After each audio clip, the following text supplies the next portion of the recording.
Chapter 12, which will of the AP World History textbook that we're using. This one focuses primarily on cross-cultural exchanges along the Silk Road, specifically Silk Road 1.0, as my AP World History tutor likes to call it. Before all the classical era, you had a lack of police enforcement outside of established settlements, so this land was effectively no man's land. You go here, you might as well be signing your death sentence because you could probably get killed by a marauding bandit. Wait, sorry about that. However, two developments do reduce the risk of getting killed. One was the improvement of infrastructure. Better roads encouraged trade within individual societies and facilitated exchanges between societies, and the development of the empires. This pacified these empires, like the Achaemenid, the Mauryan, the Gupta, the Sassanid, the Han, the Roman. These all pacified large stretches of Eurasia and North Africa, which actually enforced were able to police these large stretches of territory and prevent bandits from killing you. As a result, merchants did not face such a great risk as in previous eras, with costs of long distance trade dropping and volume of trade increasing.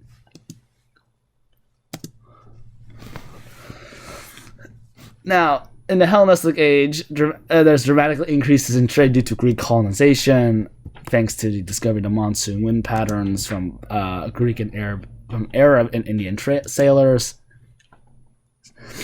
Maintenance of these trade routes were expensive, but you had increased tariff revenues and trade wealth more than compensating for it. The three major important sectors of trade in the Hellenistic world: Bactria in India, which produced spices, pepper, cosmetics, gems, and pearls; Persia and Egypt, which produced grain; and the Mediterranean, which gave you wine, oil, jewelry, and art. Hold on. 12 to 4. 12 to 4. Oh, 9 to 11.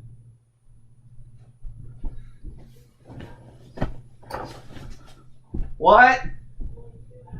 Yeah. The old church in Green Acres. Yeah. Sorry about the little break. I actually had to do something.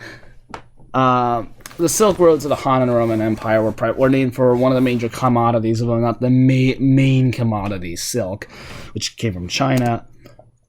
These roads do very long distances required imperial stability. Without empires, well, then the entire system goes to destruction. You had overland trade routes from China to the Roman Empire. These were basically overland trade routes from China to the Roman Empire. This also included sea lanes and maritime trade. Now you should know most books separate monsoon marketplace from the land-based Silk Road. Now, this was nice in the fact these routes were nice in the fact that they got around the Taklamakan Desert, which is incredibly hospitable. In fact, its name literally means the point of no return. So this is a map depicting the Indian Ocean Basin trade sea routes and the Silk Road land routes. Get from Luoyang all the way to Byzantium and Tyre and southern Arabia. Assuming these are from, say, the Polynesian islands, and you can get all the way from there and there to all the way to Egypt and East Africa. Merchants, missionaries, and migrants in the military all use these routes to achieve their missions, whether it be trade, converting new people to religions, or going to a better place, or conquering new lands. This long distance trade was divided into small segments. Individual merchants did not usually travel from one end of Eurasia to the other. It worked like a relay race. Say, for example, Merchant 1 will go from point A to point B. He'll trade with Merchant 2 for some goods. Merchant 1 will take his goods back to A, whereas Merchant 2 will take the new goods he got from Merchant 1 from B to, say, C. That's how it works. Tariffs and tolls helped finance local supervision, as well as tax income incentives, or kept the roads safe and maintained them. Merchants carried religious ideas along the Silk Roads. silk routes. No, duh, because because that's an easy avenue of spreading your faith. They spread their religions from India to Bactria, Central, East, and Southeast Asia. Cosmopolitan centers promoted development of monasteries to shelter traveling merchants, and therefore Buddhism became more popular. As a result, Buddhism becomes the dominant faith of Silk Roads from 200 BCE to 1000 CE. So this is a nice little map depicting the spread of Buddhism, Hinduism, and Christianity from 200 BCE to 400 CE. Christianity starting in the Levant in roughly around the era of Israel, spreading out from there all the way into Europe and into Asia. Actually, funny enough, for a while there were more Asian Christians than there were European Christians.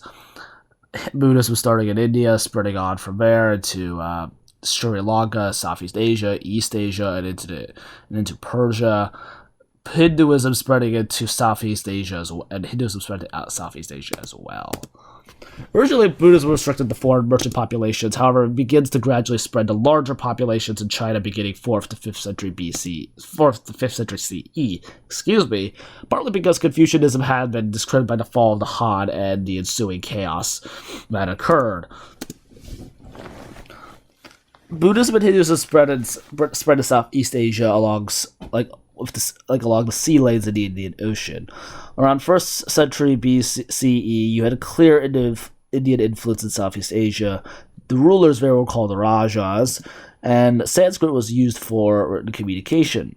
Buddhism and Hinduism become increasingly popular faiths, and rulers try to use these religions to enhance their authority and legitimize themselves and create unity. Now, little note, Hinduism is not as missionary as Buddhism.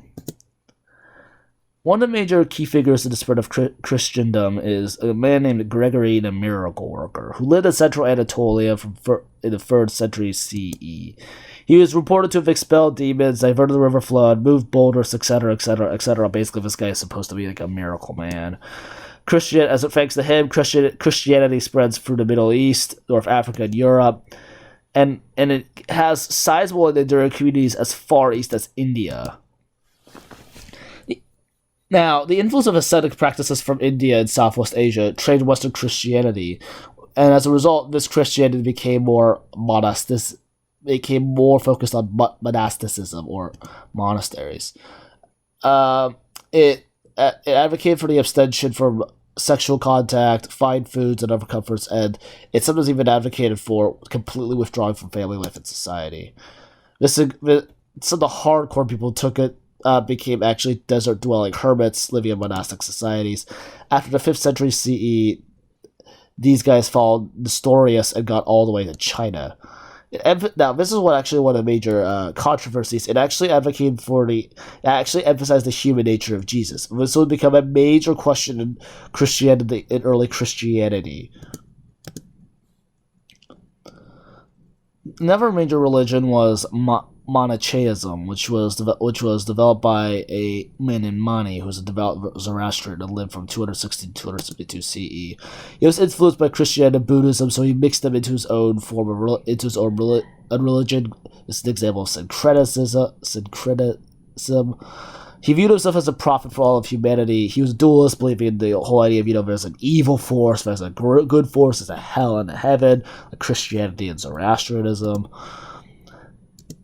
He had a strong appeal because it offered a rational explanation for the presence of good and evil in the world, while also providing a means for individuals to achieve personal salvation. During the 5th and 6th centuries, however, the Roman political authorities largely exterminated Manichaeism in the Mediterranean Basin because they thought of it as a security threat.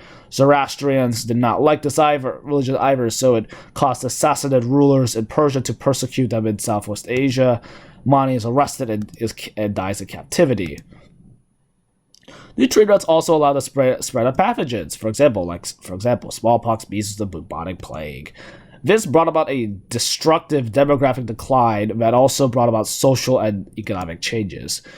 I mean, that's kind of inevitable when your population declines by about 25%. However, this is not as devastating as the Columbian Exchange because there were some immunities.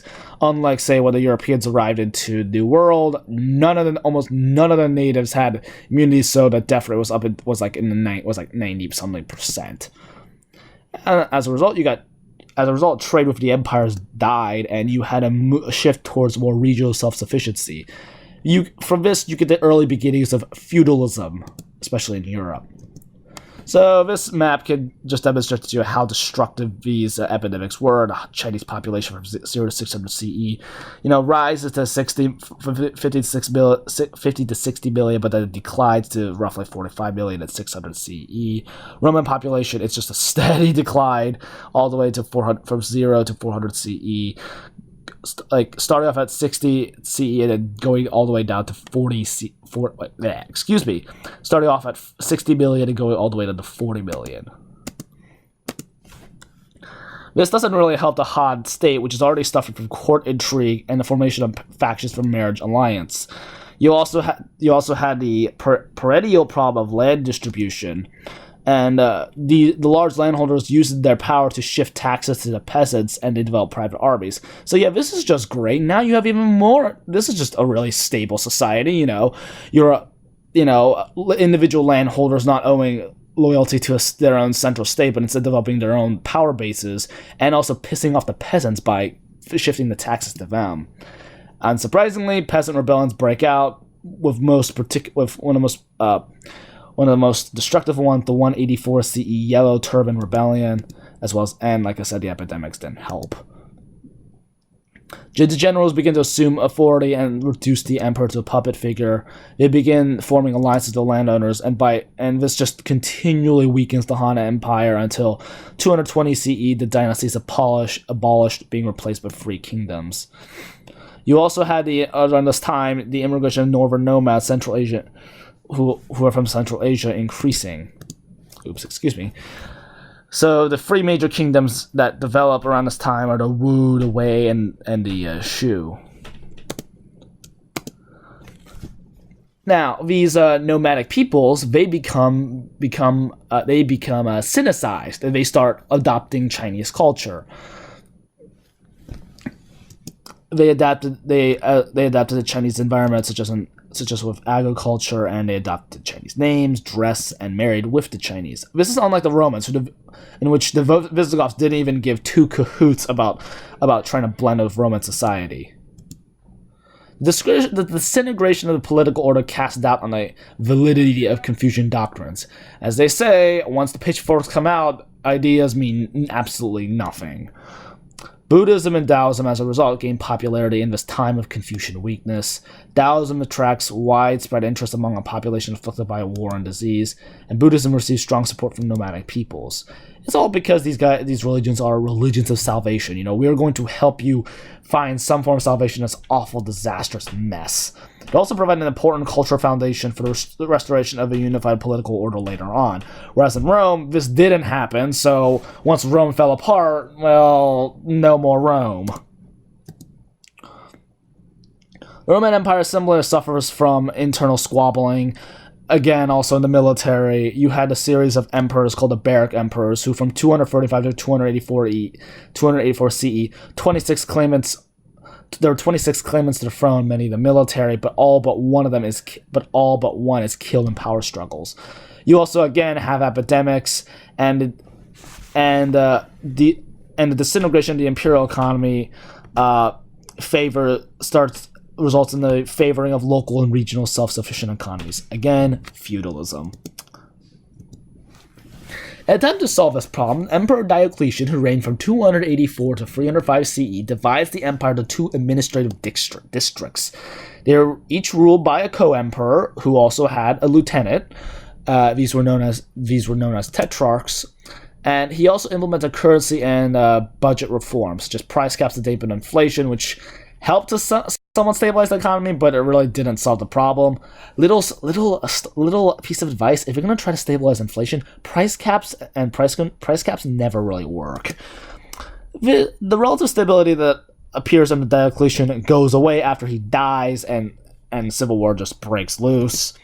Man named Constantine managed to emerge victorious. He shifted the capital to Constantinople, and therefore this city became the new capital city of the Roman Empire. Excuse me. Sorry if I'm making a bunch of mistakes. You also have additional external factors that help, put more nails into the Roman coffin. The revival of the Sassanid and Persian empires further continued to threaten imperial stability. You also had the Visigoths, who were influenced by Roman and long Christianity. So they did have blended somewhat, but not completely. These Visigoths formed a buffer state for the Roman Empire. However, that really changes when Attila the Hun in 5th century CE forcefully displaces the Visigoths all the way into the Roman Empire. This massive migration destabilizes the empire because these Visigoths aren't really loyal to Roman authority. As a result, they sack Rome in 410 CE and establish a Germanic empire in 476. So this is a little map depicting the Germanic invasions from 450 to 476 CE. You have the Huns from Central Asia, the Anglos and the Saxons here coming into Britain. And yeah, basically, I mean, I doubt you don't need to know the specific groups, but just know that, the Germanics were pushed out by the Huns, and the Germanics ended up pushing out the Romans, etc., etc., etc. Amidst this, absolute mayhem, Christianity managed to grow in the Roman Empire. This is particularly helped when Constantine supposedly has a vision of seeing the cross and whatnot in 312 CE. He converts to Christianity, and with the Edict of Milan, he allows Christians to practice openly in the Roman Empire. And in 380 CE, Emperor Theodosius proclaims Christianity as the official religion of the Roman Empire. One of the major theologians was a man named St. Augustine, who lived from 354 to 430 CE. He lived in Hippo, North Africa, which we believe is probably not out somewhere in Algeria. He experimented with Greek thought and Manichaeism. However, in 387, he converts to Christianity. His writings made Christianity a more intellectually respectable alternative to Hellenistic philosophy and popular religions to salvation. So he made it at least palpable to the elite and the educated. He did so by blending in Plato into Christianity, just like Aquinas would later do with Aristotle. There are conflicts over doctrine and practice in the early church due to the fact that Christianity early started off as a secret religion, so everyone had their own idea. Major questions included the divinity of Jesus and role of woman in the church. However, they managed to settle as their holy text, the New Testament, a series of canonical writings that influenced the development of doctrine, and most Christian authorities eventually came to recognize the correct teaching. A hierarchy established, and you also have patriarchs, and the Bishop of Rome claims spiritual descent from Peter, who is believed to be one of Jesus' original 12 apostles. And that's it. Thank you for listening.